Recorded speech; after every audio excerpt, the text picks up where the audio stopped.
Let's get started. Story number 1. I had always been skeptical about the supernatural. Growing up in a small town, I had heard my fair share of ghost stories, but I dismissed them all as exaggerations or the overactive imaginations of people with too much time on their hands. It wasn't until I moved into that house that my view of the world would change forever. The house was old, much older than anything I had ever lived in before. It sat on the edge of town, isolated from the rest of the homes, surrounded by dense trees and overgrown hedges. My friends used to joke that it looked like the kind of place you'd find in a horror movie, the kind where bad things always happened. But it was cheap, and I was desperate. I had just moved out on my own after a breakup and was looking for a place to start fresh. The landlord assured me that the house had been empty for a while, but that it had been well maintained. It seemed like a good deal, so I took it. The first few days were uneventful. I spent most of my time unpacking and getting the place in order, and while I noticed the house had an eerie silence to it, I thought nothing of it. It was just a big old house with creaky floors and thick, dusty air. I was used to that. But then things started to change. It began with small, subtle things. Doors that I was sure I had closed would be open when I returned to the room. I would leave a room for a few minutes, listening only to find the lights turned off when I came back. At first, I thought I was just forgetful. Maybe I hadn't closed the door properly, or perhaps I was turning the lights off without realizing it. But then it escalated. One night, I was lying in bed, reading a book, when I heard something, a faint scraping sound, coming from the hallway outside my bedroom door. It was so quiet that I wasn't sure if I had imagined it. I put the book down and listened intently, but the sound didn't come again. Just as I was about to dismiss it, there it was again, a slow, deliberate scrape, like something heavy dragging across the floor. My heart began to race as I got out of bed and cautiously made my way to the door. I opened it just a crack and peered out into the dimly lit hallway. Nothing. I stepped into the hallway, looking down toward the stairs that led to the lower level, and saw nothing but shadows. But the air felt thick, like there was something waiting just out of sight.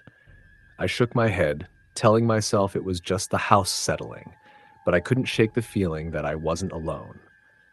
The next day, I asked the landlord about the history of the house. She hesitated for a moment before answering, telling me that it was an old house, built in the early 1900s, and that it had been through several owners. She mentioned that the last tenants had only stayed for a few months before moving out, but she didn't offer any specific details. I didn't push the issue any further, but I couldn't stop thinking about it. That night, I was woken up by the sound of footsteps, slow, heavy footsteps, coming from the hallway outside my room. I sat up in bed, frozen with fear, as the footsteps drew nearer. There was no mistaking it now. Someone or something was walking in the hallway. The sound was unmistakable, the creak of the old floorboards underfoot, the weight of each step heavy and deliberate. My pulse quickened as I strained to hear, trying to determine whether it was just the house making noise again. But this was different. This was too intentional. I couldn't breathe, and the hairs on the back of my neck stood on end. The footsteps stopped just outside my door. I couldn't move. I wanted to scream, but my throat was paralyzed with fear. I waited, every second stretching into eternity, but the silence was deafening. Finally, after what felt like an eternity, I summoned the courage to open the door. I stepped into the hallway, trembling, but once again, there was nothing there. No one. I don't know how long I stood there, staring into the empty hallway, but eventually I returned to my room, locking the door behind me. I didn't sleep that night. The next few days were a blur. I was exhausted, my nerves frayed from the constant feeling of being watched. I tried to tell myself that it was all in my head, that I was just imagining things. But every night, without fail, the footsteps returned. They grew louder, more insistent, as if whatever it was had grown frustrated. One night, I even heard the sound of something, or someone, scratching at the walls, dragging their nails along the plaster in a way that sent chills down my spine. But no matter how hard I tried to convince myself that it was just the house settling, I knew deep down that something was wrong. Then, one night, it happened. I was in the kitchen, late, cleaning up after dinner, when I heard a loud crash from the living room. My heart skipped a beat, and I dropped the plate I was holding. I rushed into the next room, half expecting to find a broken window or a fallen picture frame. But the room was untouched. The furniture was exactly where it had been when I left it. That's when I saw it, a shadow, tall and thin, moving just out of the corner of my eye. It darted across the room too quickly to be human. I froze, my heart hammering in my chest as I watched the shadow move from one corner to the other, flickering like a candle in the wind. Then, as if sensing my presence, it stopped. For a moment, everything was still. The air grew heavier, thicker, until it felt like I was suffocating. And then the whispering began. It started faintly, almost too quiet to hear, but it grew louder with every passing second. The words were unintelligible at first, just a low murmur, but then they became clearer. "Get out," the voice hissed. "Get out." My blood ran cold as I stumbled backward, my breath coming in short, panicked gasps. I wanted to run, to escape, but I couldn't move. The voice seemed to wrap around me, suffocating me with its intensity. It was as though the air itself was pressing in on me, squeezing the breath from my lungs. I had to get out. I had to leave. I ran for the door, but before I could reach it, the room seemed to twist. The walls seemed to close in on me, and the floor beneath my feet felt unstable, as if the very ground was shifting. The whispering grew louder, more frantic, as if something was just behind me, closing in. And then I saw it. A figure, standing in the doorway, its face obscured by shadow. I didn't stop to look. I didn't stop for anything. I ran out of the house, out into the cold night, my breath clouding in the air. I didn't look back as I drove away, not until I was miles from the house, my hands trembling on the steering wheel. I never returned to that house. A few weeks later, I heard that it had been rented out again.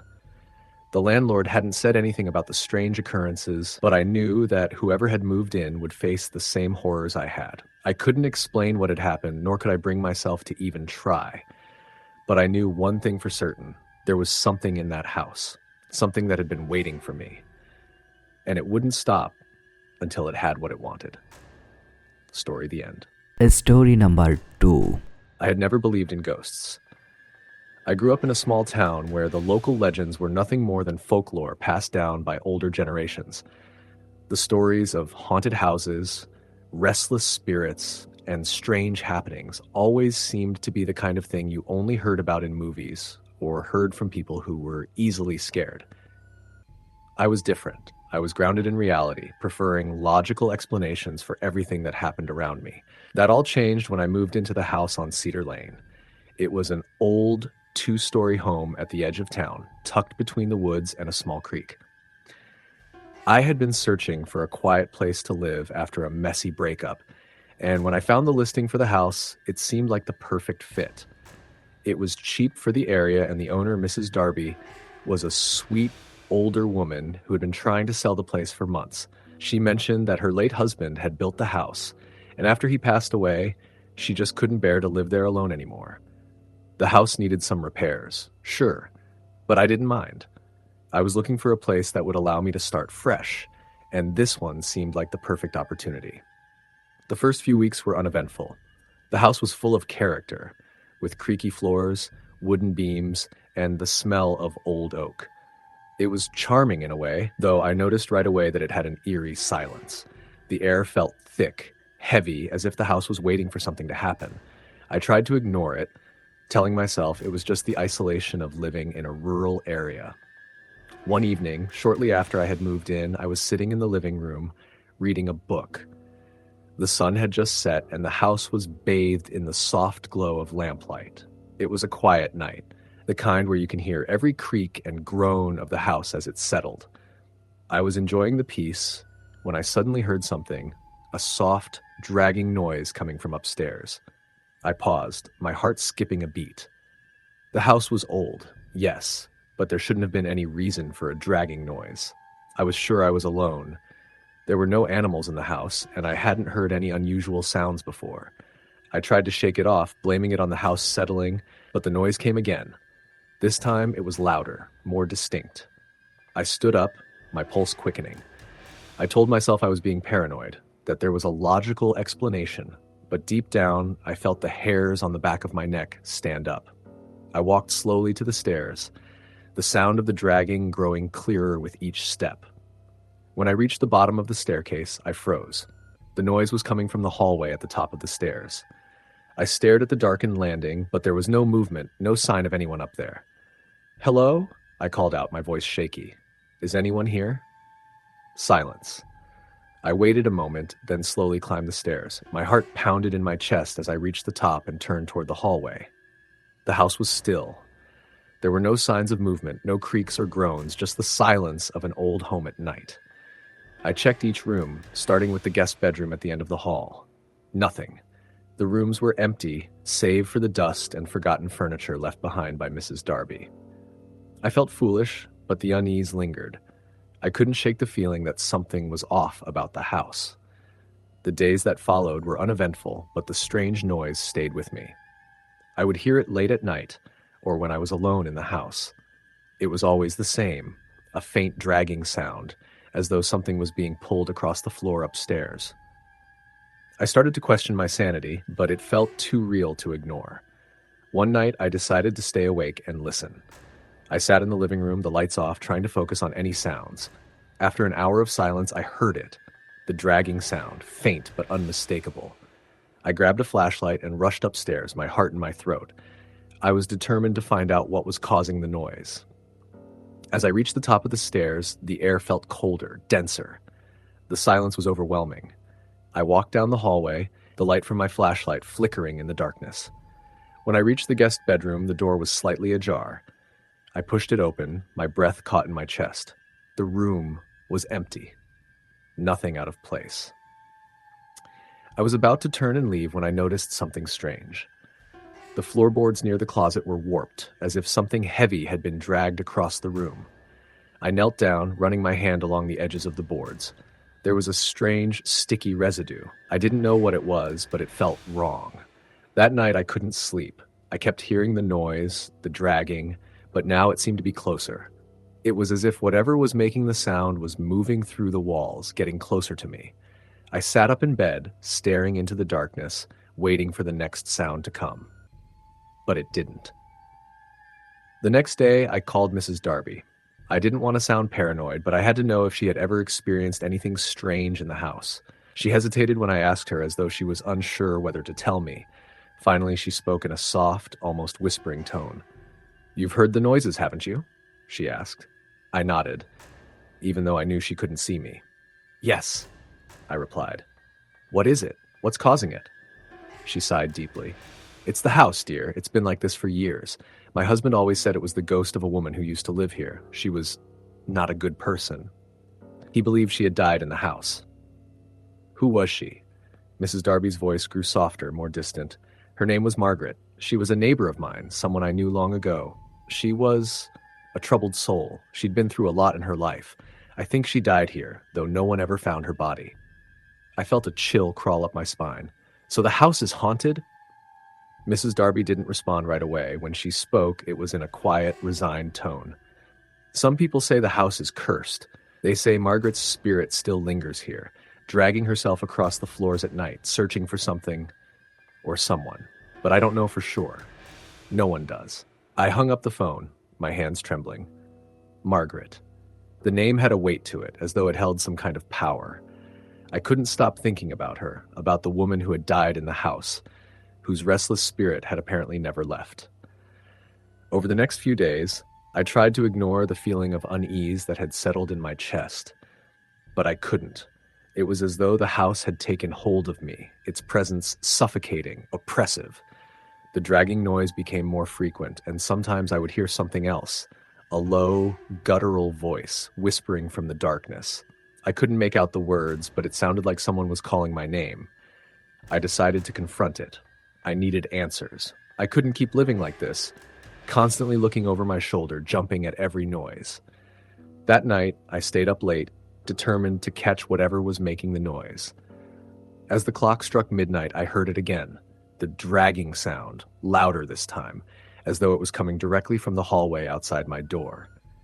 I grabbed a knife from the kitchen and cautiously stepped into the hallway, flashlight in hand. The house was colder than it had ever been, the air thick with an almost tangible tension. As I moved toward the guest bedroom, I saw something that made my blood run cold. The door was wide open. I took a step forward, and that's when I saw her. Margaret. She was standing in the corner of the room, her pale, gaunt face turned toward me. Her clothes were tattered, her hair long and matted. Her eyes were hollow, as if she had been staring into the void for too long. I froze, unable to move, unable to speak. I could hear her raspy breathing, slow and labored, as though she was in pain. And then she spoke. "You're not supposed to be here." Her voice was barely a whisper, but it echoed in my mind like a thunderclap. The room felt colder still, the air heavy with her presence. I tried to back away, but my feet wouldn't move. I was paralyzed by fear. And then, just as suddenly as she appeared, she was gone. The next morning, I left the house. I couldn't stay there any longer, not with the memory of Margaret's hollow eyes haunting me. I packed up my things, and without looking back, I drove as far away as I could.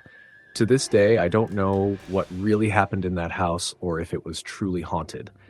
But I can't shake the feeling that Margaret's spirit still lingers there, trapped in the walls of that old house on Cedar Lane, waiting for the next person foolish enough to move in.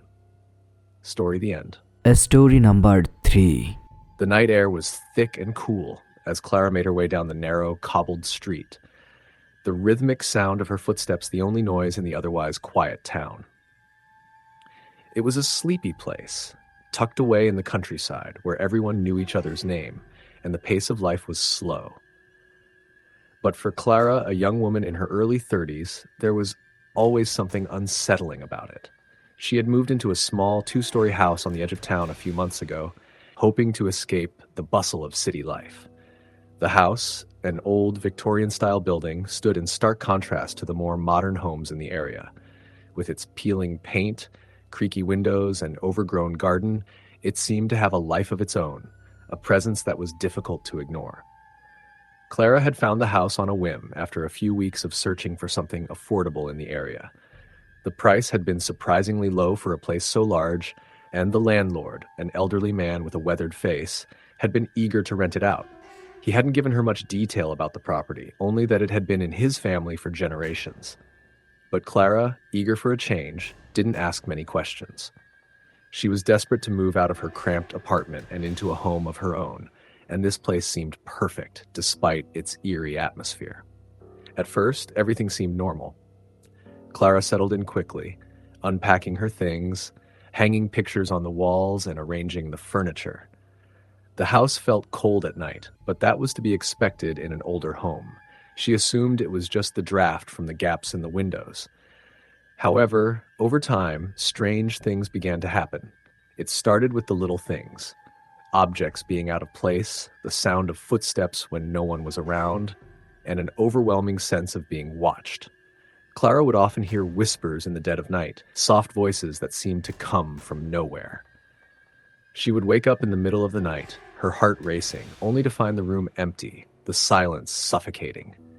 She told herself it was just her imagination playing tricks on her. The house was old, after all, and there were bound to be creaks and groans as the woods settled. But as the days passed, the strange occurrences grew more frequent and more intense. One evening, Clara sat on the couch in the living room, reading a book as the sun set behind the trees outside. The flickering light from the fireplace cast long shadows on the walls, creating an eerie ambiance. Suddenly, she heard a loud bang from upstairs, followed by the distinct sound of footsteps pacing back and forth. Clara froze, her heart pounding in her chest. The house was empty. She was alone. She stood up slowly, her feet moving cautiously toward the staircase. The footsteps continued, slow and deliberate, as if someone were walking back and forth in one of the rooms above. Clara hesitated for a moment, then made her way up the stairs, her hand gripping the banister tightly. The floorboards creaked beneath her feet as she reached the top of the staircase. She walked down the hallway, each step echoing in the quiet house. As she passed by the guest room, the door creaked open, and Clara gasped. The room was dark, the curtains drawn, but she could make out the faint outline of something moving inside. She stepped closer, her pulse quickening. The movement stopped abruptly, and Clara was left standing in the doorway, unsure of what she had just seen. The air felt thick with an unsettling energy, and she couldn't shake the feeling that she was being watched. She slowly backed away from the door, but as she turned to leave, she heard a whisper. So faint, it was almost imperceptible. "Help me." Clara froze. The voice had come from inside the room. It was soft and pleading, a voice that sent a chill down her spine. She hesitated for a moment, then pushed the door open fully, her heart racing. The room was empty. Nothing was out of place, no sign of anyone having been there. The only sound was the soft creaking of the house settling. Clara stood there for a moment, trying to make sense of what had just happened. She told herself it was just her nerves, the result of too much stress. She had been working long hours lately, and her mind was likely playing tricks on her. But as she turned to leave the room, the door slammed shut behind her with a deafening bang. Clara jumped, her breath catching in her throat. She quickly opened the door again, her hands trembling, but there was no one there. The hallway was as silent as ever. That night, Clara couldn't sleep. She lay in bed staring at the ceiling, her mind racing with thoughts of what she had heard. The house was old, but it wasn't normal for a place to feel so alive with energy, to have such a palpable presence. She had done some research after the first few strange occurrences, but there was no record of anything unusual happening in the house. No deaths, no tragedies, nothing that would explain the eerie sensations she was experiencing. The next day, Clara decided to confront the landlord. She called him and asked if he knew anything about the history of the house, anything that might explain the strange happenings. The old man's voice crackled over the phone, hesitant at first, before he finally spoke. "It's been in my family for generations," he said, his tone low and cautious.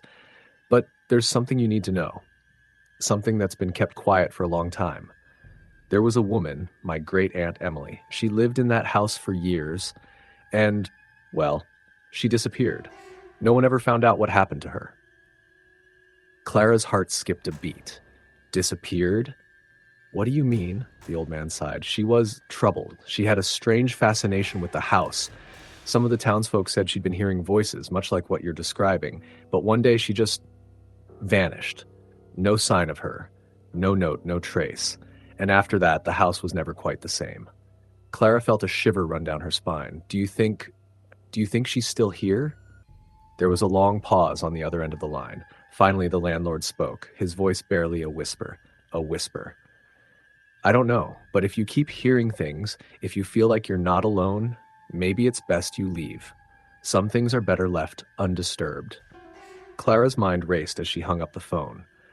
The possibility that Emily's spirit, if that was truly what it was still in the house seemed impossible to ignore. But she didn't want to believe it. She had to be rational. There had to be another explanation. That night, as Clara sat in the living room, the house seemed to close in on her. The walls felt like they were pressing in, the air growing heavier with every passing minute. She couldn't shake the feeling that someone or something was watching her. She heard the footsteps again, but this time they weren't coming from upstairs. They were coming from the hallway, right outside the living room. Clara's heart raced as she stood up, her hands trembling. She slowly approached the door, holding her breath. The footsteps grew louder, closer until they stopped just outside. She opened the door, but there was no one there. The hallway was empty, just as it had been before. But then she saw it, a shadow, moving quickly across the wall, just out of the corner of her eye. Clara gasped, her blood running cold. She turned to face the shadow, but it was already gone. That was the moment she realized that the house wasn't just old, it was alive, and someone was trying to communicate with her. Over the next few days, Clara became consumed by the mystery of the house. She couldn't ignore the strange occurrences any longer, and the whispers, soft and pleading, only grew louder. She began researching more about Emily, the woman who had disappeared, and uncovered a darker truth. Emily had been obsessed with the house, but it was more than just a fascination. She had believed that the house was haunted, that it held something powerful within its walls. Some claimed she had been driven mad by the voices, while others believed she had uncovered something that was never meant to be found. Clara spent hours combing through old newspaper articles, talking to the few townsfolk who remembered Emily. One elderly woman, a former neighbor, told Clara something chilling. Emily was always saying she could hear them, the woman said, her voice shaking. The voices. They'd tell her things no one should ever know. She thought if she stayed in the house long enough, she could find out what they wanted. But in the end, she was consumed by it. Clara felt a wave of dread wash over her as she realized what Emily had been searching for. The truth. But it was a truth that had driven her mad. And now, Clara feared, the same fate awaited her. The whispers grew louder, the shadows darker, and Clara knew she had only one choice left. She had to leave the house before it consumed her, just as it had done to Emily. But as Clara packed her things, trying to ignore the growing panic rising in her chest, she heard one final whisper. It came from right behind her, a cold breath against her neck. Don't leave. Story the end. Story number 4. The house had always felt wrong. From the moment Claire and her family moved into the old Victorian-style home on the outskirts of town, something was off. The air always felt thick, as if it were heavy with something unspoken. At first, she chalked it up to the age of the house, the creaks of settling walls and floorboards that had stood the test of time for over a century. But as the days passed, the unease grew, gnawing at her until it became impossible to ignore. It started with the noises. Late at night, when everyone else in the house was asleep, Claire would hear faint whispering from the hallway outside her bedroom. At first, she thought it was just the wind, but the sound was too distinct, too deliberate. It was as if someone was standing just outside her door, speaking in hushed tones. She would lie perfectly still, heart pounding in her chest, listening for any clue as to what it might be. But each time she gathered the courage to open the door, there was nothing. No one.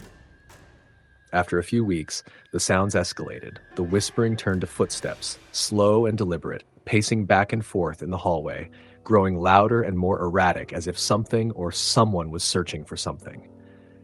The footsteps would always stop just outside her door, and for a moment, Claire would hold her breath, praying that whoever it was would move on. But the silence that followed was always worse. It was as if the thing, whatever it was waiting for her to do something, anything. One night, as the footsteps neared her door, Claire could no longer remain motionless. She swung the door open, heart racing, but once again there was nothing. The hallway stretched out before her, dark and empty. But something in the air was different now. It felt colder, like a shadow had settled over the house, creeping into every corner, every crevice. She stepped into the hallway, her bare feet padding softly on the old wooden floors, and peered into the darkness. She called out, her voice shaking, but no response came. The following day, Claire tried to push the fear to the back of her mind. She had spoken to her parents about the noises, but they were dismissive. Her mother said she was imagining things, that it was just the house settling, and her father was too focused on his work to pay much attention. But Claire couldn't shake the feeling that something was terribly wrong. And then it got worse. It was during a storm. The wind howled outside, rattling the windows and doors, and rain lashed against the house in sheets. Claire had been curled up in her bedroom, trying to drown out the storm with the sound of music, when the temperature in the room dropped dramatically. She could see her breath in the air, swirling like a wisp of smoke, and the hairs on the back of her neck stood on end. That's when she saw it. At first, it was just a shadow, a tall, dark figure standing in the corner of the room. But as her eyes adjusted, she realized it was more than just a shadow. It had form, substance. The figure was human-like, but there was something off about it, something unnatural. It was as if the shape itself was writhing, shifting, constantly changing. It stood there, motionless, staring at her with hollow, empty eyes. Claire froze, her blood turning to ice. She couldn't move, couldn't scream. The figure seemed to grow taller, stretching unnaturally, its form twisting and contorting, as if it were reaching for something, her, perhaps. But before she could even react, it was gone. The room was empty, the storm outside still raging, but the cold lingered. For the next few days, Claire tried to convince herself that it had been a product of her imagination. She was under a lot of stress, after all, with the new house and everything that had been going on. But deep down, she knew the truth. She knew she wasn't imagining it. The nights became worse after that. The footsteps in the hallway returned, but now they were accompanied by low, guttural growls, whispers too faint to make out, but filled with a malice that made Claire's stomach turn. She could no longer sleep through the night, her mind racing with fear every time the sound started, and sometimes she would wake up to find strange marks on her arms, scratches deep and raw, as if something had been dragging its fingers across her skin while she slept. Claire began to avoid certain parts of the house altogether. The basement, with its low, damp ceiling and the smell of mildew, seemed to draw her in with an inexplicable force. She couldn't explain why, but every time she passed by the door to the basement, she felt an overwhelming compulsion to open it, to go down those stairs, even though she knew better. She would resist, turning away, but the pull was always there, like a whisper in her mind telling her to come closer. One afternoon, as Claire was walking through the house, she noticed something strange in the hallway, a door she had never seen before. It was tucked in the far corner, hidden behind a tapestry her mother had hung to cover a crack in the wall. It wasn't there before. Claire would have sworn on it. But now, it was unmistakable. The door, old and worn, stood slightly ajar, as if inviting her to step through. Her heart pounded in her chest as she approached it. Something was calling her to the other side. She reached out a trembling hand and pushed the door open. On the other side was a small room, completely empty, save for a single wooden chair in the center. The air was thick with a sense of dread, a heaviness that settled over her like a physical weight. The room seemed to pulse with something unseen, something alive, and then she saw it. Carved into the wooden floor, etched deep into the grain, were strange symbols. Runes, perhaps, or some kind of writing she couldn't understand. They seemed to glow faintly, like they were pulsing with an energy of their own. As her eyes traced the symbols, Claire felt the temperature drop again, colder than it had ever been before. The air grew dense, suffocating, and she could almost hear a low, half-rhythmic thumping like a heartbeat, echoing from somewhere deep within the house. Suddenly, she heard it, a whisper in her ear, so close that she could feel the breath on her skin. "Get out!" Claire stumbled backwards, slamming the door shut behind her. Her heart raced, her breath shallow and rapid. She had to get out. She couldn't stay here anymore. There was something in this house, something old and powerful, something that had been waiting for her. That night, as the storm continued to rage outside, Claire decided she would leave. She couldn't stay in that house a minute longer. She packed a bag, grabbed her phone, and tried to call her parents, but the line was dead. The phone flickered, static crackling through the speaker before it went silent altogether. Panic surged through her as she turned toward the front door. But before she could reach it, the house seemed to come alive. The walls groaned and shifted, and the temperature plummeted again. The lights flickered, casting long shadows that seemed to twist and writhe in the corners of the rooms. And then, in the distance, she heard it. Footsteps. Slow, deliberate, and getting closer. Claire turned to look down the hallway, her eyes wide with terror. The figure appeared again, tall and black, stretching out of the shadows. This time, there was no mistaking it. It wasn't just a shadow. It wasn't just an apparition. It was real. It was coming for her. Her legs wouldn't move. She was rooted to the spot, paralyzed by fear, as the figure grew closer. And as it stepped into the dim light, Claire saw its face, or rather, what was left of it. The skin was torn and stretched, the eyes empty black pits, the mouth a jagged, toothless gash. It reached out for her, its cold fingers brushing her cheek, and Claire screamed. But no sound came. She was trapped, in the house, in the dark, with whatever had been lurking there, waiting for her all this time. The next morning, the storm had passed. The sun rose over the house, casting long shadows on the walls. But when Claire's parents came to her room to check on her, they found it empty. Nothing but a cold chill in the air, and the door to the basement wide open. The house stood silent, as it always had, waiting for its next victim. Story, the end. Story number 5. It was the fall of 2011 when I moved into the house on Maple Street. I had just finished college and found a job in a small town, a place I had never heard of before. The house was cheap, located just on the edge of the town, with trees growing wild all around it, creating a sort of barrier between the house and the rest of the world. To me, it was perfect. The rent was low, the space was decent, and it seemed like an ideal place to start my life on my own. The house, though old and worn, seemed charming in its own way. It had that vintage feel with creaky hardwood floors and a fireplace that looked like it hadn't been used in years. The landlord, an older woman named Mrs. Harrison, had given me the keys with a smile, but there was something about her demeanor that struck me as odd. She was overly cautious when she spoke about the house, warning me about the oddities of living in an old building. Sometimes the pipes act up, she'd said. The house shifts a bit. It's a bit older, but it's a good place. You'll get used to it. That night, after everything was unpacked and settled, I decided to explore the house, to get a feel for it. The stairs creaked beneath my feet as I ascended to the second floor. The hallways were narrow, and the walls were lined with faded wallpaper that reminded me of something my grandmother might have had. As I turned to head toward the back of the house, I noticed the faint smell of mildew in the air. I assumed it was just from being vacant for so long, and I wasn't particularly bothered by it. It wasn't until the second night that things started to get strange.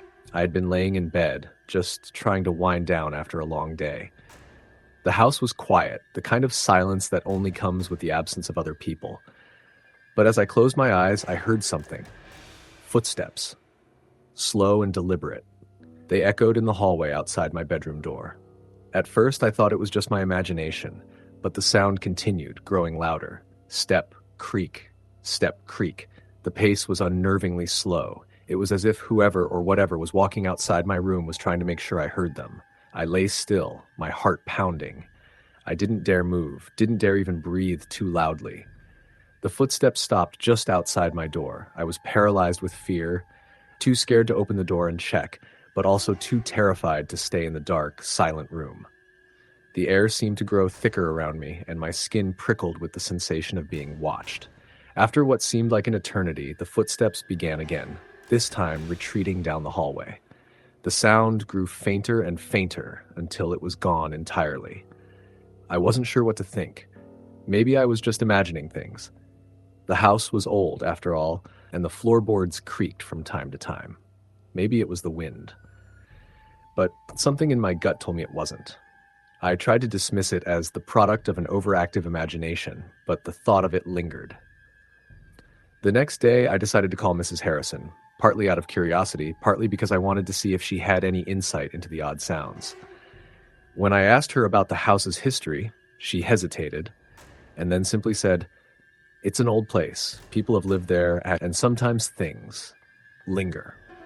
That wasn't exactly a reassuring answer, and I quickly changed the subject, asking about the plumbing and how to fix the broken light in the kitchen. But her words stuck with me. Things linger. That night, I heard it again. The footsteps slower this time, dragging as if something heavy was moving across the floor. I had grown used to the creaks and groans of the house, but this was different. I could feel the weight of it in the air. My body tensed, and I pulled the covers tightly around myself, waiting. The footsteps stopped outside my door, but this time they didn't retreat. Instead, I heard something else, a faint whisper. Low and unintelligible, but there was no mistaking it. Someone was speaking. Someone was standing on the other side of my door, just out of sight, speaking to me. I don't know how long I lay there, frozen in fear. My heart was racing, and I felt like I couldn't breathe. The whispering grew louder, clearer, as if whoever was out there wanted me to hear every word. But no matter how hard I strained my ears, I couldn't make out what they were saying. Suddenly, the whisper stopped. And then, the handle to my door turned. I could hear the soft click of the knob as it twisted, the sound of something or someone on the other side, testing it. I wasn't sure if it was a person or not, but I didn't wait to find out. I leaped out of bed and dashed to the other side of the room, locking the door behind me. The rest of the night passed in a blur. I don't think I slept a wink. The next morning, I made up my mind to get to the bottom of this. I went downstairs and started digging through the old house's history, looking for anything that could explain the strange occurrences. I visited the local library, hoping to find some old records or news articles. It didn't take long for me to find what I was looking for. According to town records, the house had been built in the early 1900s, and over the years it had been passed from one owner to the next. Most of the families had only stayed for a few years before leaving, citing various reasons for their departures. But the last family, the Tanners, had lived in the house for over a decade before they suddenly left in the middle of the night without any explanation. No one knew where they went, and no one seemed to remember them ever leaving. I found a few old photographs of the house, and that's when something struck me. There was a picture from the 1930s taken right outside the house. In the photograph, I could see a young woman standing in the yard holding a child by the hand. The woman's face was barely visible, but what caught my eye was the figure standing behind her, half hidden in the shadows of the house's porch. It was a man, tall and thin, with hollow, dark eyes that seemed to follow me as I stared at the photograph. I could feel the hairs on the back of my neck stand on end as I stared at the photo. There was something about the way the man's eyes seemed to burn through the paper that unsettled me. I couldn't explain it, but I felt like I had seen those eyes before. That night, I decided to confront whatever was in the house. I prepared myself, telling myself that it was just my imagination, that I had to face my fears. I locked all the doors and windows, checked every corner of the house, and made sure everything was secure. And then I waited.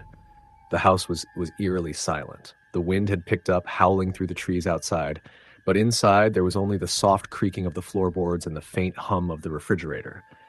And then it started again. The footsteps. Slowly, methodically, as if someone was walking around the house, inspecting every room. I listened, my heart pounding, as the footsteps grew louder. And then, just like before, they stopped outside my door. But this time, I wasn't frozen with fear. I was angry. Angry at whatever had been tormenting me for days. Angry at the unknown force that seemed determined to drive me out. I grabbed a broom from the corner of the room, my hands shaking as I marched toward the door. I flung the door open, expecting to find nothing, but what I saw made my blood run cold. Standing in the hallway, just beyond the threshold, was the figure from the photograph. The tall man with hollow eyes. But this time, he wasn't just a shadow. He was real. He stood there, motionless, his eyes locked onto mine, and then, without a sound, he began to move toward me. I screamed, dropping the broom as I ran out of the room. The man didn't chase me, but his presence lingered, heavy in the air. I didn't stop running until I was outside, standing in the yard, gasping for breath. That night, I left the house and never returned. I didn't even look back. A few months later, I learned that the house had been sold again. Someone new had moved in, and I couldn't help but wonder if they were experiencing the same things I had. I never found out who the man in the photograph was or why he had haunted me. But I knew one thing for sure. There are things in this world that cannot be explained. Things that linger long after the living have gone. Story the end.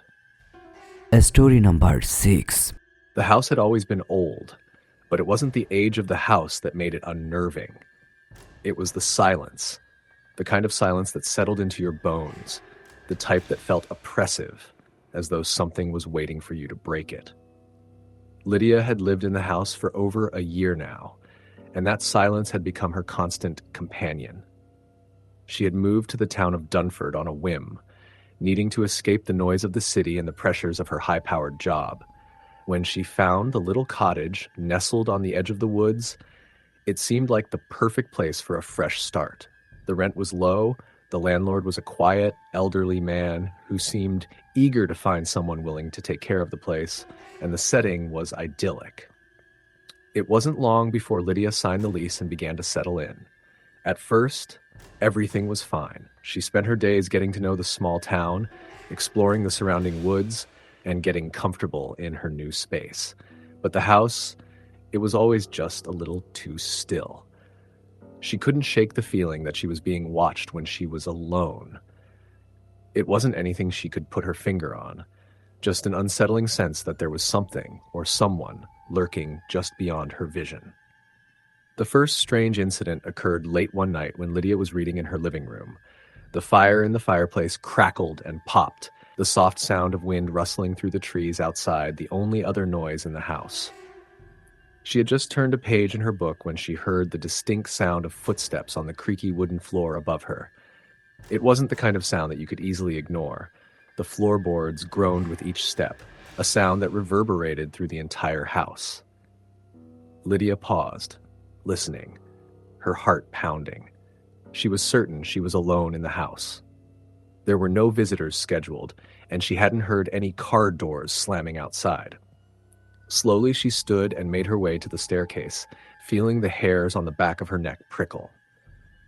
The house was always eerily quiet when no one was moving around, but this felt different. She climbed the stairs cautiously, her pulse quickening with every step. When she reached the top, she turned toward the hallway that led to the spare bedroom. The sound of footsteps had stopped. There was no one in sight. The house was still. But as she stood in the hallway, something strange happened. She heard it again, the softest whisper of footsteps, as though someone was pacing slowly in the next room. Lydia's breath caught in her throat. She backed away slowly, retreating to the safety of the living room.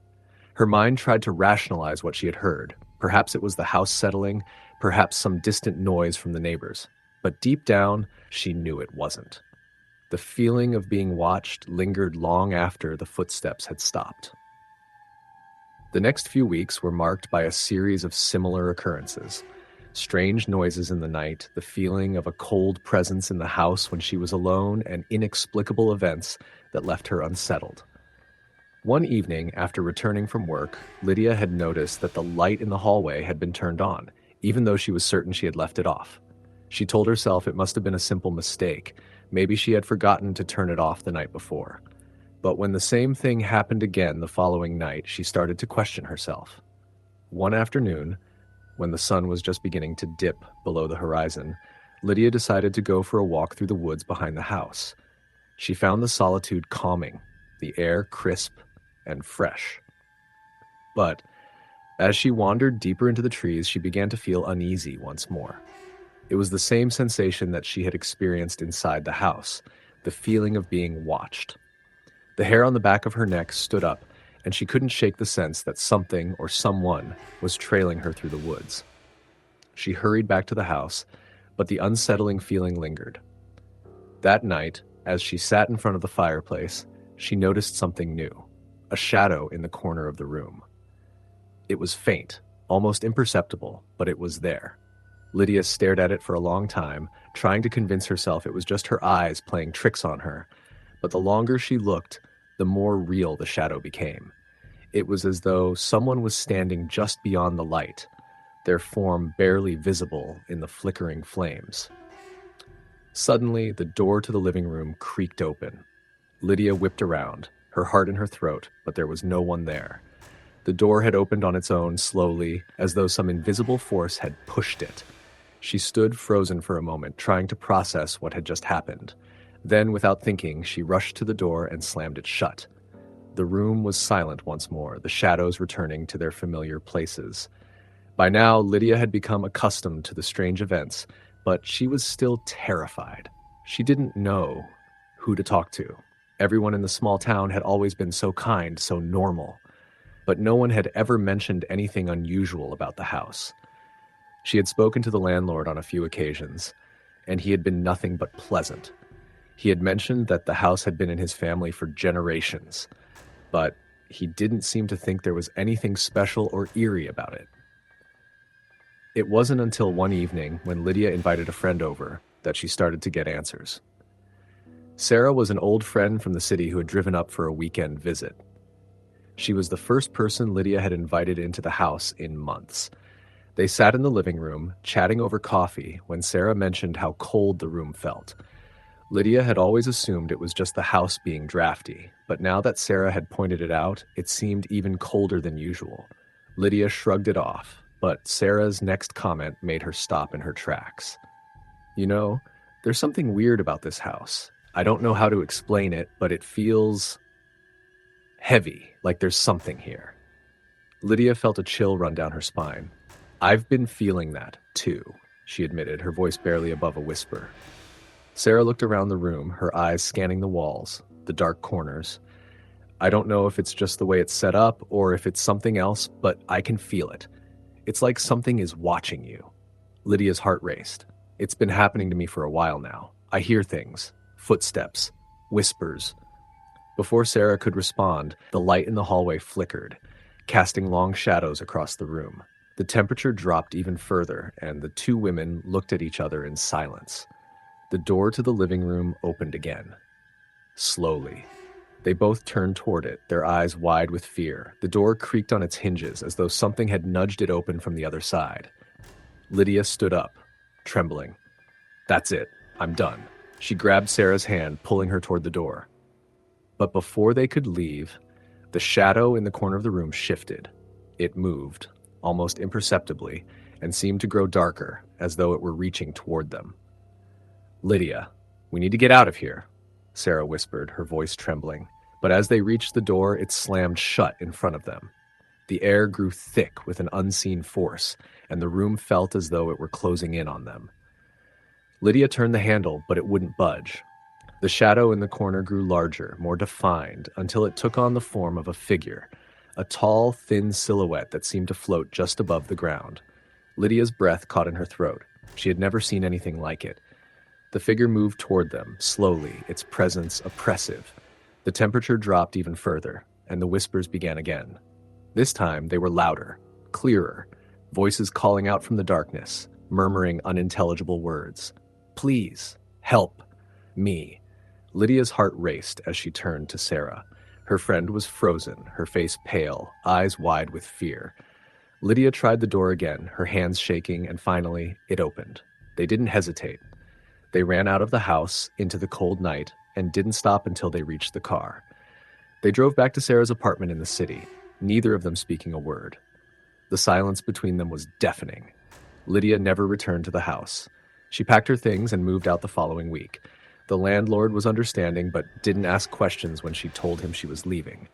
As she left Dunford behind, Lydia couldn't help but feel that the house was still watching her, that the thing in the shadows was still waiting, lurking just beyond the edge of her vision. Story. The end. Story number 7. It was a late evening in early October when I first noticed something strange in the old apartment. The apartment itself wasn't anything special, a typical 2-bedroom, 1-bathroom unit in an aging building on the outskirts of the city. It was the kind of place that people often rented out for its affordability, not its charm. But after months of searching for a place to live, I finally found it. The rent was within my budget, and the landlord was friendly enough. The only downside was that the building had been standing for nearly 100 years, and it certainly showed its age. At first, I didn't think much about the occasional creaks and groans of the old floorboards or the way the apartment seemed to grow quieter as the sun set each evening. After all, old buildings settle, right?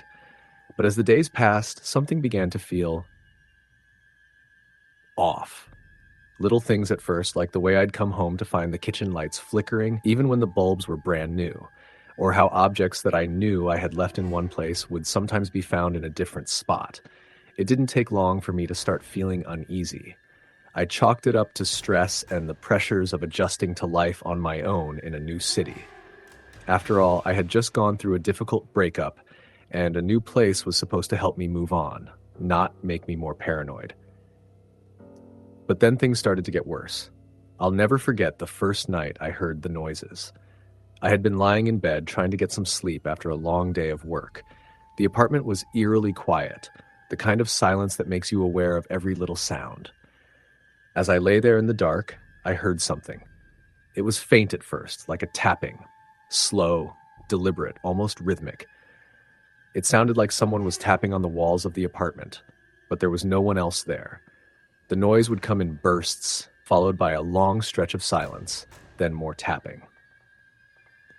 My first thought was that it was just the pipes settling or some other natural noise from the building, but it felt different. There was something unsettling about it, like it was intentional, not just the random noises of an old building. I tried to ignore it, turning on the TV to drown out the sound, but every now and then I'd hear it again, closer now, as though whatever was making the noise was getting nearer to me. Eventually, I decided to get up and investigate. I turned on the lights, feeling slightly ridiculous for even considering that something might be out of place. I checked every room, every closet, and the balcony, but there was nothing there. The next morning, I tried to rationalize what had happened. Perhaps it was just the building shifting, or maybe it was the wind carrying sounds from somewhere else in the neighborhood. I didn't want to be the type of person who let their imagination run wild, So I put it out of my mind and went on with my day. But the tapping returned that night. This time, it was louder, more persistent. I tried to ignore it, but the sound grew so overwhelming that I couldn't keep my focus on anything else. It was almost as if it was coming from the walls themselves, deep inside them, scratching and tapping with an odd rhythm. The air felt heavy, like a presence was pushing down on me, and I began to feel the unmistakable sensation of being watched. That's when I heard something different. A voice. It was faint, like a whisper, and for a moment I wasn't sure if I had imagined it. I strained my ears, holding my breath, and then it came again. A soft, raspy whisper that seemed to call my name. Sarah! Sarah! My blood ran cold. I couldn't move, couldn't think. My name again, this time more forceful. Like the whisper seemed to be coming from the darkness, and it was closer now, as though whatever was in the apartment was right outside my door. My heart raced, and my mind raced even faster, trying to come up with a reasonable explanation. But none came. The voice was real, and it was calling me. I must have sat there frozen for what felt like hours. The whispering continued, never getting louder, but always close.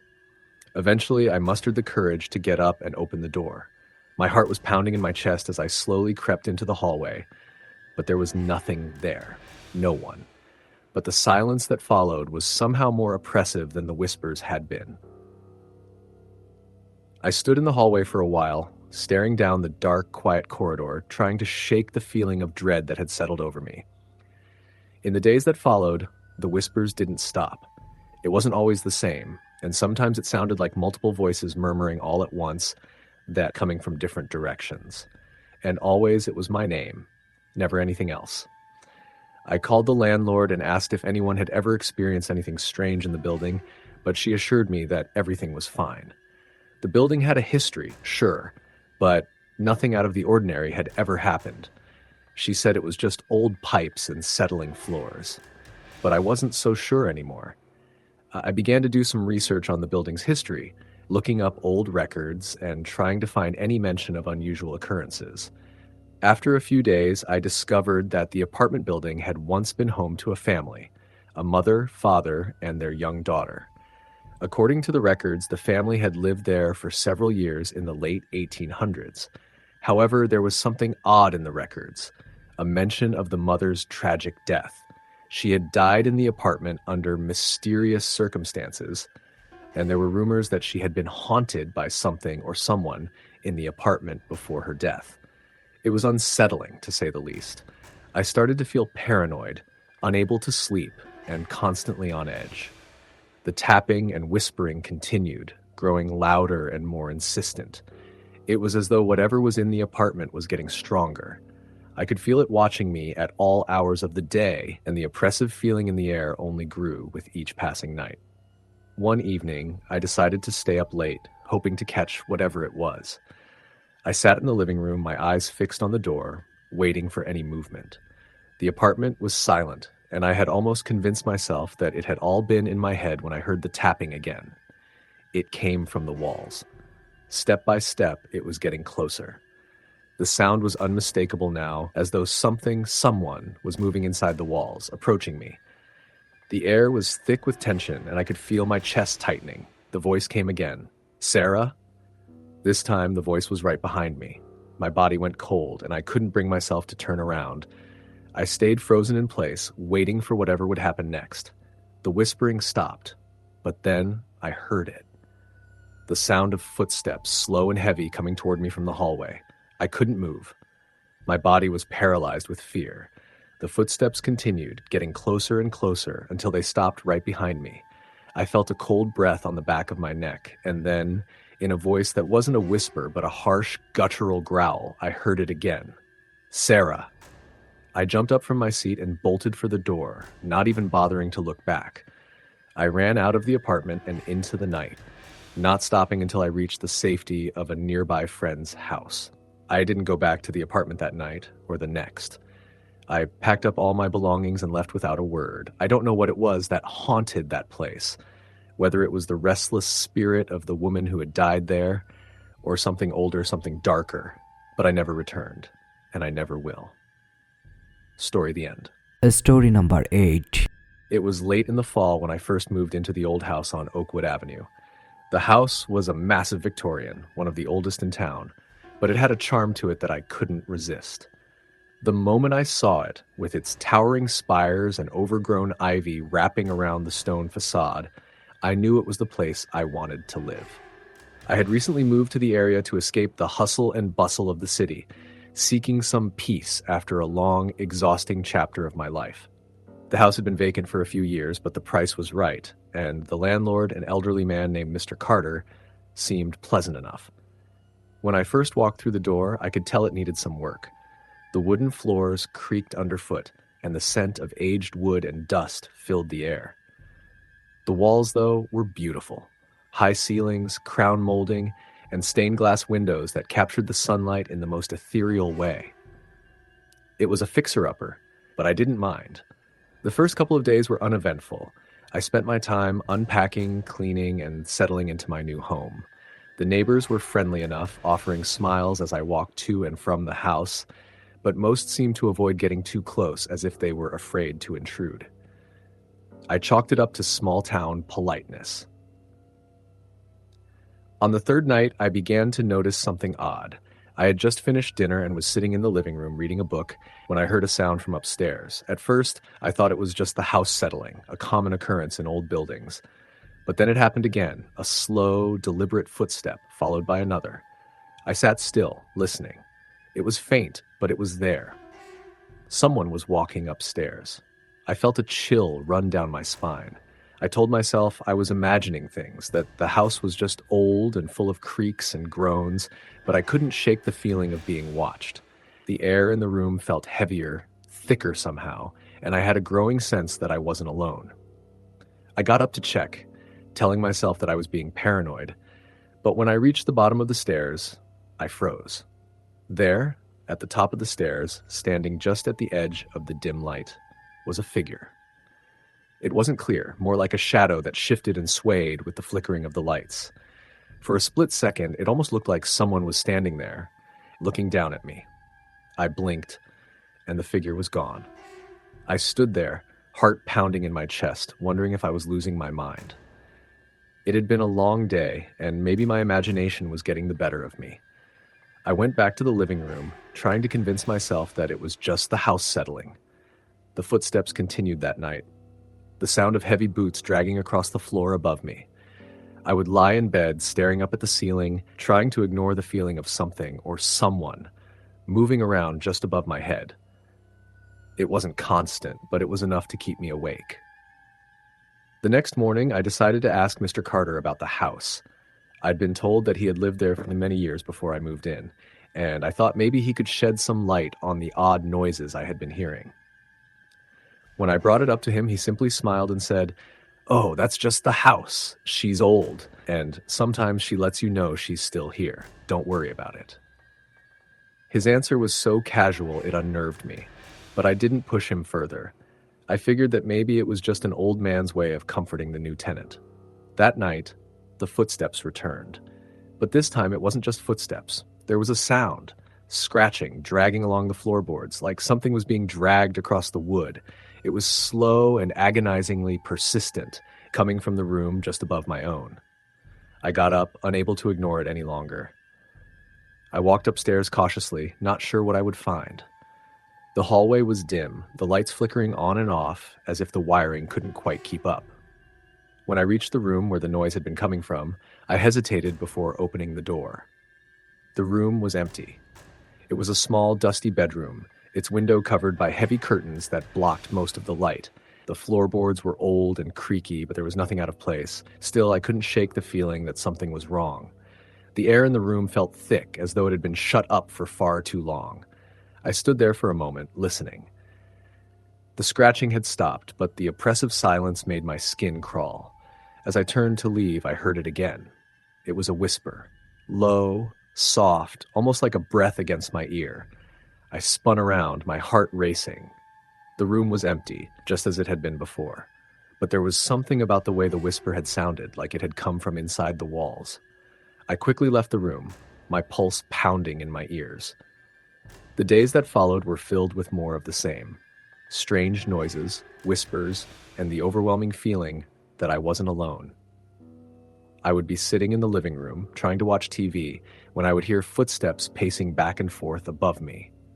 Sometimes I'd hear the door to the attic creak open, and then there would be silence, followed by the dragging sound again. But no one was ever there when I went to check. By this point, I was exhausted and afraid to sleep. I called Mr. Carter once more, but he brushed me off, saying, "It's just the house. Sometimes things don't feel right, but she won't hurt you." But I didn't believe him. Something wasn't right, and I could feel it in my bones.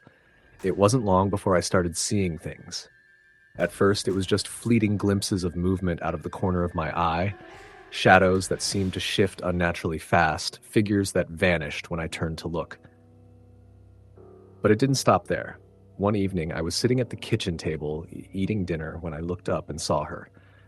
The woman was standing in the doorway to the living room. She was tall, dressed in a long, dark gown, and her face was pale, almost ghostly, with hollow eyes that seemed to stare right through me.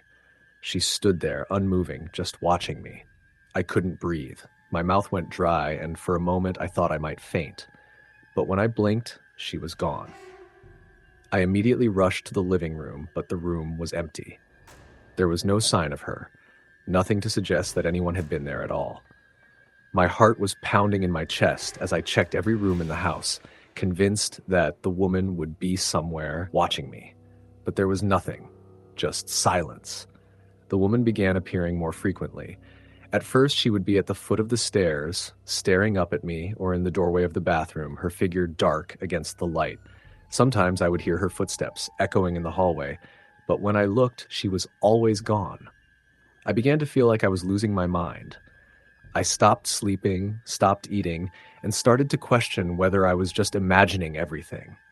But deep down, I knew it wasn't just my imagination.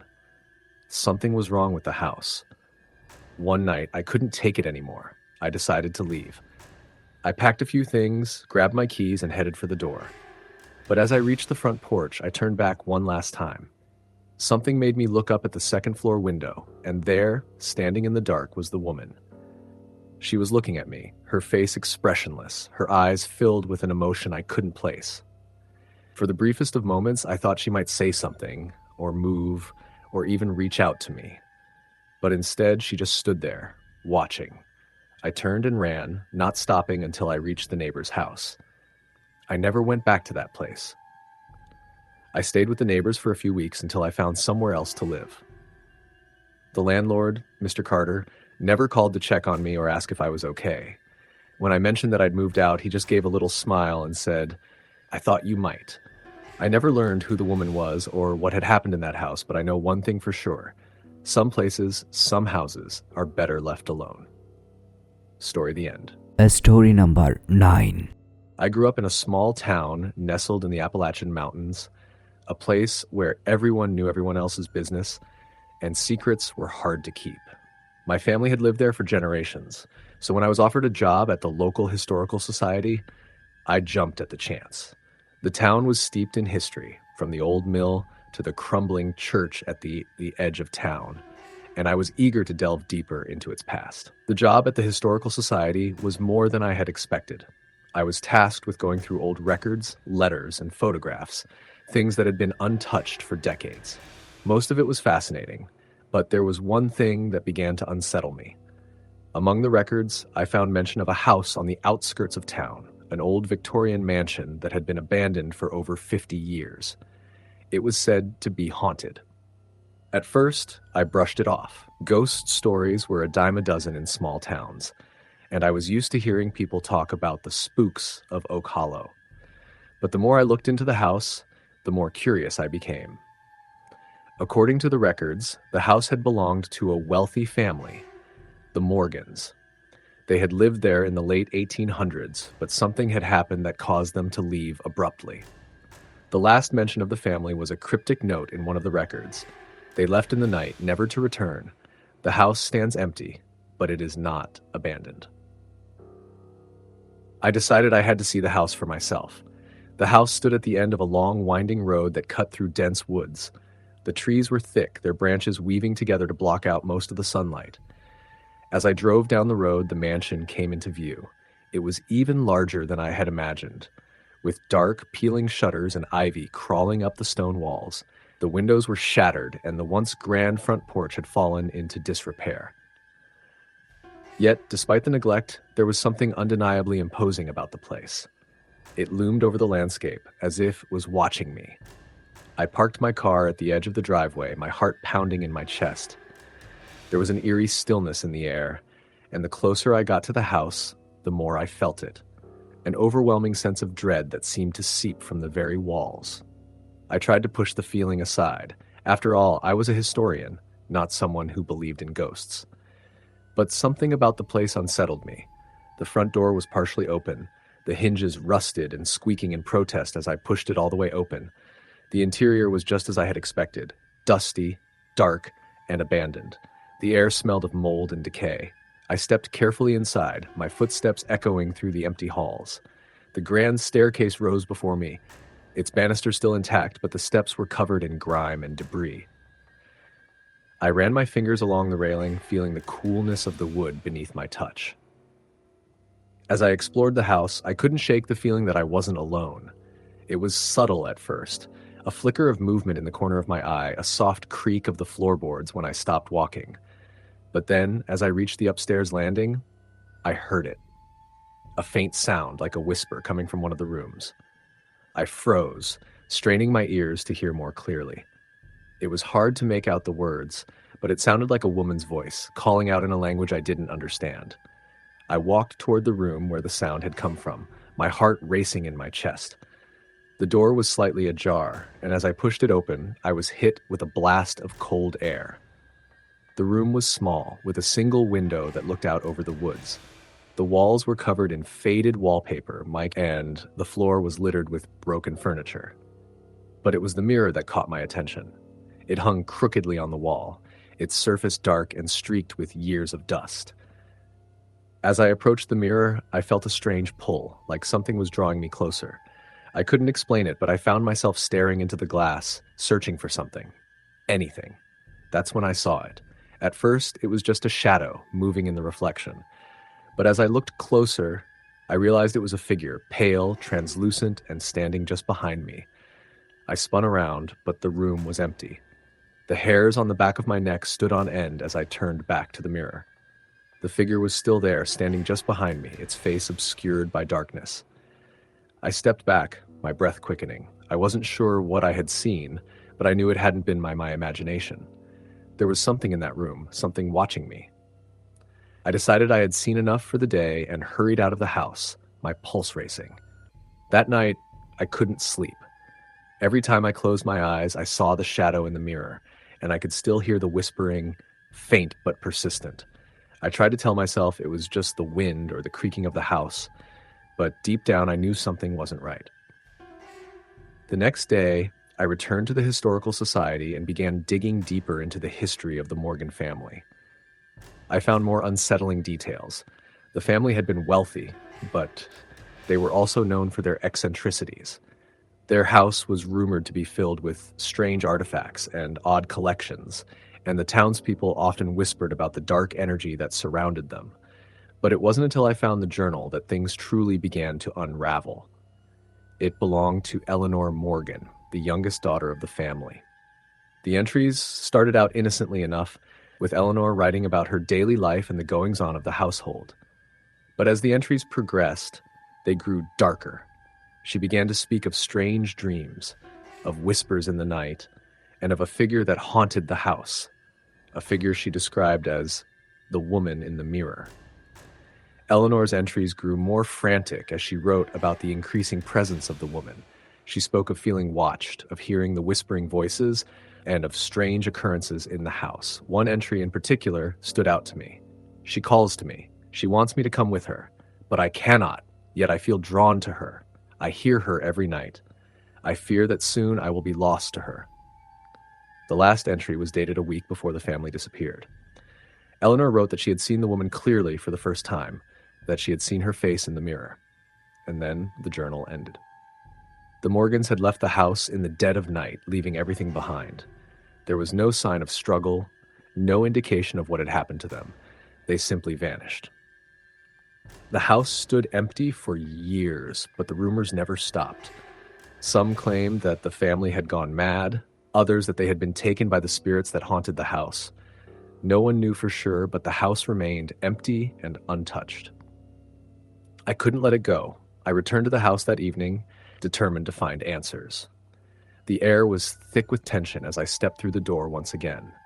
The house was as silent as ever, the only sound the faint creaking of the floorboards beneath my feet. I made my way upstairs, my footsteps echoing in the stillness. The mirror in the room where I had seen the figure was still there, its surface reflecting nothing but darkness. I approached it cautiously, my heart pounding in my chest. As I stared into the glass, I saw it again, the figure standing just behind me. This time, I didn't turn around. I knew better than to face whatever it was, but I couldn't tear my eyes away from the mirror. And then I heard it, the whisper, "Come to me." The voice was clear now, not a whisper, but a command. I felt a cold chill sweep over me, and before I knew it, I found myself stepping closer to the mirror, drawn by something I couldn't explain. My reflection began to shift, the figure in the glass becoming clearer, its face emerging from the shadows. It was a woman, her features pale and distorted, her eyes dark and hollow. I couldn't move, couldn't look away. And then the woman's mouth opened and she spoke. "You are mine now." The words echoed in my mind, and everything around me seemed to fade. I felt a pull, a force drawing me into the mirror. But just as I thought I would be consumed, I snapped back to reality, stumbling backward, my heart racing. I ran from the house, not stopping until I was safely in my car. My hands shook as I gripped the steering wheel, trying to steady myself. I couldn't explain what had happened, but I knew one thing for sure. I was never going back to that house. The Morgans had disappeared because of the woman in the mirror. And now it seemed she wanted me. Story number 10. I've never been a believer in the supernatural. Sure, I've heard ghost stories, everyone has, but I've always chalked them up to overactive imaginations or strange coincidences. That is, until I moved into the old house on Glenwood Drive. It wasn't my first choice. The house was far older than I wanted, and it had a history that made me a little uneasy.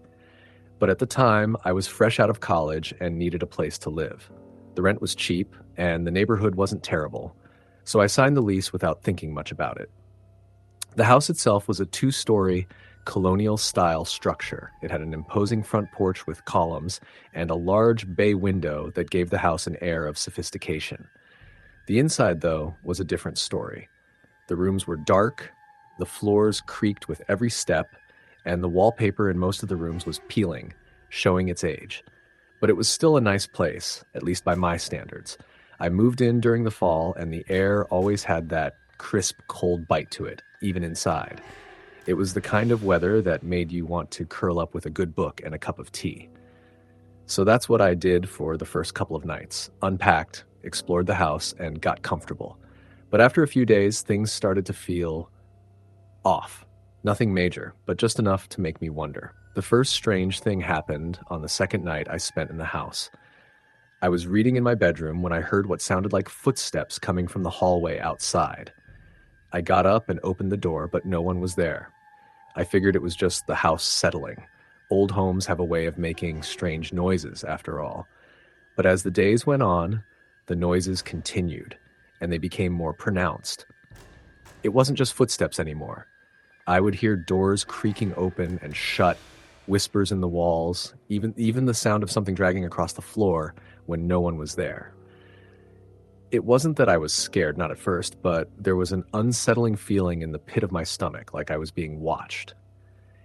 I started avoiding certain areas of the house. There was a small room off the kitchen that I found particularly uncomfortable.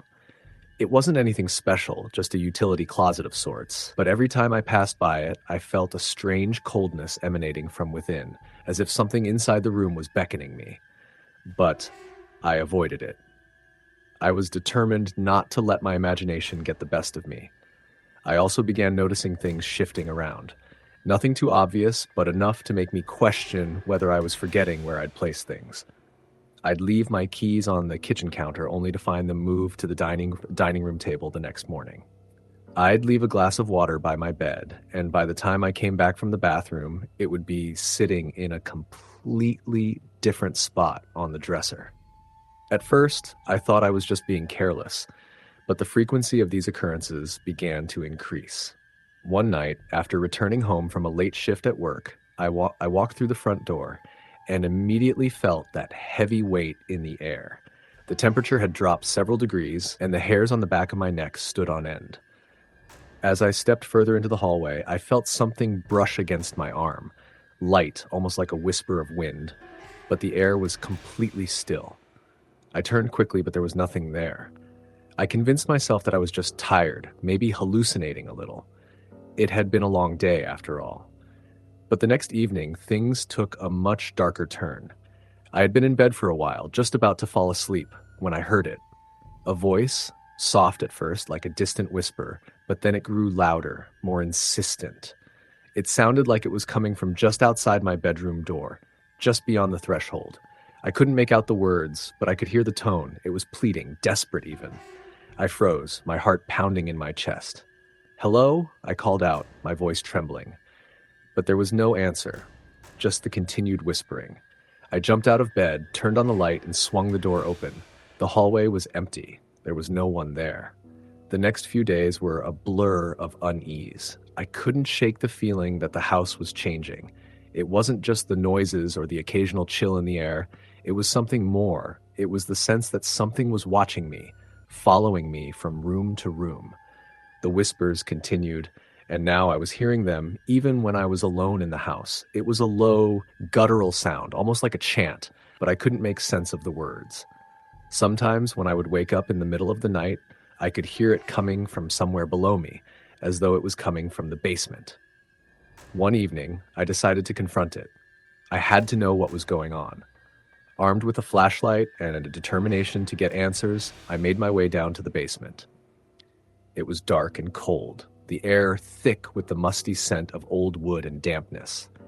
As I descended the stairs, I heard the whispers again, louder this time. My heartbeat quickened, and I nearly turned back. But something inside me told me I had to keep going. The basement was as eerie as I had imagined. It was filled with old furniture, boxes of forgotten items, and things that looked like they hadn't been touched in decades. I walked through the rows of dusty items, shining the flashlight in every corner, searching for the source of the sound. It was coming from the farthest corner of the room, near the old furnace. As I approached, I felt an overwhelming sense of dread. The air grew colder with each step I took. And then, I saw it. There was a small door, barely noticeable, partially hidden behind a stack of boxes. It wasn't like the rest of the doors in the house. This one was old and weathered, as if it had been sealed shut for years. The whispers were louder now, almost deafening. The urge to open the door was overwhelming, but every instinct in my body screamed at me to turn around and leave. But I didn't. I reached for the doorknob, and as I turned it, the door creaked open. Inside, the room was pitch black, but there was something in the air. A presence. It felt oppressive, like something was pressing down on me from all sides. I couldn't see anything, but I could feel it. Something watching me, something waiting. I stepped inside, the flashlight trembling in my hand. The whispers stopped, replaced by a silence so thick it felt suffocating. My pulse raced as I scanned the room with the beam of light. And then I saw it. On the far wall there was a mirror. It was old, its frame dark and ornate, covered in dust and cobwebs. But what made it terrifying was the figure reflected in the glass. It wasn't me. The reflection was a woman, pale and gaunt, her eyes wide with terror. Her mouth moved, but no sound came from her lips. She reached out as if trying to escape the mirror, but she couldn't. I stumbled back, my legs shaking. The flashlight fell from my hand, the beam of light bouncing across the floor, illuminating the basement in an eerie glow. I ran out of that room faster than I thought possible, my heart pounding in my ears. I didn't sleep that night. I couldn't. The image of that woman's face haunted me, and the whispers continued to echo in my mind. But the worst part was when I tried to leave the house the next day. I opened the front door to find it locked. No matter how hard I twisted the doorknob, it wouldn't budge. The air in the house grew heavier, the temperature dropping so low that I could see my breath. and all around me the whispers grew louder, like a chorus of voices that I couldn't escape. I don't know how I managed to leave the house that day, but I did. I went straight to the landlord's office, and when I told him what had happened, he didn't seem surprised. In fact, he looked almost relieved. "Yeah," he said, "that place has a history. They say the last tenants went crazy, thought they were being haunted. I guess you could say the house has its own personality." He didn't need to say more. I understood. I never went back to that house, and I never will. I don't know what was in that basement or who that woman was in the mirror, but I know one thing for sure. Some places are better left alone. Story the end.